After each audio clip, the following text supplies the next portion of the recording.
Hey there, welcome to Cord Cutters. My name is Janko. And I'm Ryan Lawler, and Cord Cutters is all about helping you save money by getting rid of your cable bill. And on this week's show, we're going way back. We're going into the era of antennas, and we're going to show you how you can get great HD programming for free. And this week we have our first viewer-submitted video. Kelly Hodgkins has sent in video of her setup at home to show you all the gadgets she's using to cut the cord. And finally, like every week, a web series review from our own Liz Shannon Miller. This time it's Riese, a steampunk web series.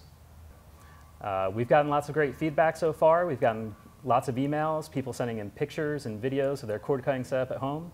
We'd love to get more of it. So if you want to be part of it, if you want to be featured on the show, send some stuff that you have, send some photos, send some video, send it all to cordcutters@gigaohm.com. If you want to keep track of what we're up to, just go to Twitter, follow us @cordcutters, and you're going to be updated. Okay, and with that, let's start the show.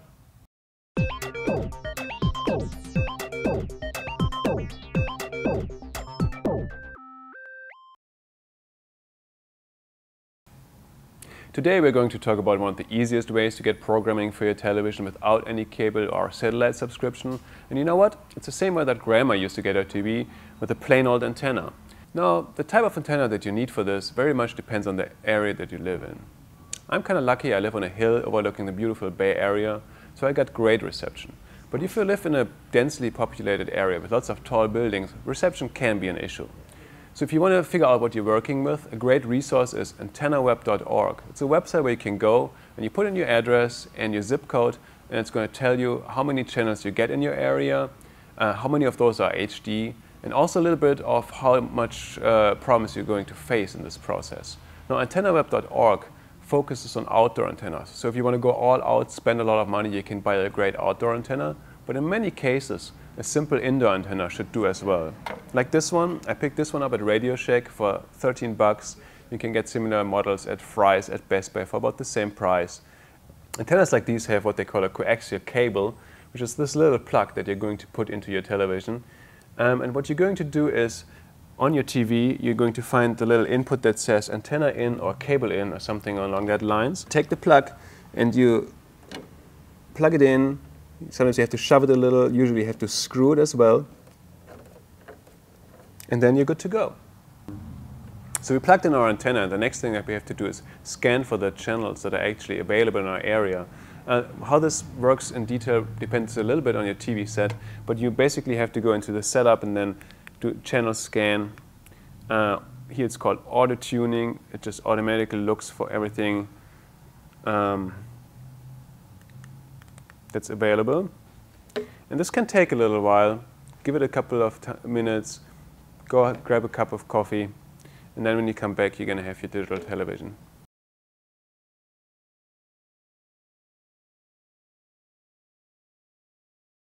So this took actually a little longer than I had anticipated, 20 minutes about. So you have to be a little patient, but you're rewarded with a lot of great programming.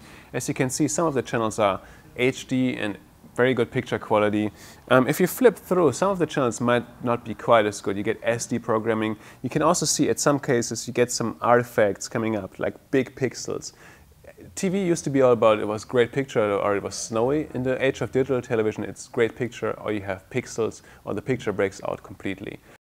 Antennas are a great way to get free programming. You just invest 20 bucks, 15 bucks one time, and then you get HD programming for free forever. I think it's also a great way to try out cord cutting. If you're a little hesitant, you don't want to say goodbye to the cable guy right away, just buy one, plug it in, see how many channels you can get, and if it's enough for you. And if not, there's also a lot of online resources out there that can deliver complementary programming.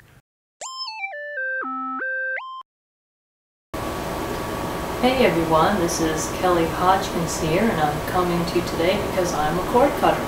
I cut the cord back in December of 2008 after we had a bad ice storm. The ice storm took out power for a good 10 days, and in the aftermath of cleaning up, I realized we hadn't watched TV for about a month. At that point we decided we really didn't miss it, so why keep it? And we called Comcast and cut the cord. Since that time, we've been using streaming over the internet. We had a small reserve of DVR saved movies that we kind of plowed through the first couple months.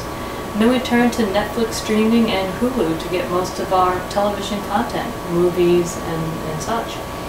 We had Netflix and we'd get the DVDs on occasion, but most of what we did was streaming over the internet.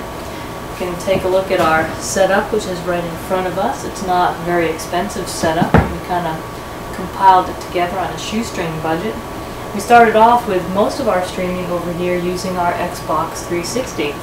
When the Xbox 360 got Netflix, it was wonderful for watching television programs, movies.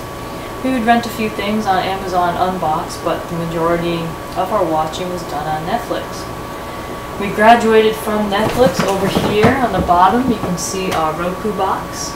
The Roku has a lot more content than the Xbox 360. It has a lot of channels, stuff from Revision 3, stuff from MediaFly that really adds a lot of content that you can watch, a lot of homemade content, which is great. We recently added to our setup the Apple TV, which you can see in front of me. If I click it and turn it on real quick. Apple TV has Netflix, has YouTube, and it has iTunes, where you can get just a ton of podcasts, audio podcasts, video podcasts from a wide range of creators. You have your tech news, you have cooking classes, you have dog training classes. There's pretty much anything for everyone on iTunes. Between the Roku, between the Apple TV, and occasional Xbox 360, we've been able to sustain ourselves for 2 years without cable television. And I really have no interest in subscribing yet. I haven't run out of content and haven't gotten tired of watching stuff online.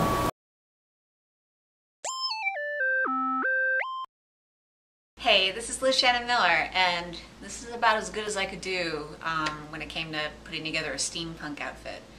But that's okay, because this week's cord cutters pick, the show Riese, does a much better job of showing you what steampunk should look like. Riese is a quasi-fairy tale about a lost princess trying to reclaim her throne with the help of some decent martial arts skills and a badass wolf companion. But the show is much bigger than Riese herself. You get to see the great deal of detail put into recreating the steampunk world, previously only imagined in comics and books. Riese is also really cool in that there's much more to the show than just a web series. The creators have put a lot of effort into creating web experiences across different websites, an ARG game that you can follow, as well as an iPhone game now available for download that features narration by Felicia Day. The web series Riese was originally an independent production up in Canada. However, Sci-Fi Channel picked up the show for US distribution on the web last spring. Sci-Fi Channel has taken web content and translated it to television before. They previously did it with the show Sanctuary, which is now running its 3rd season. This means that we could see a Riese television show on the air sometime in the near future. Don't worry though, I'm sure there'll be a way to watch it without cable.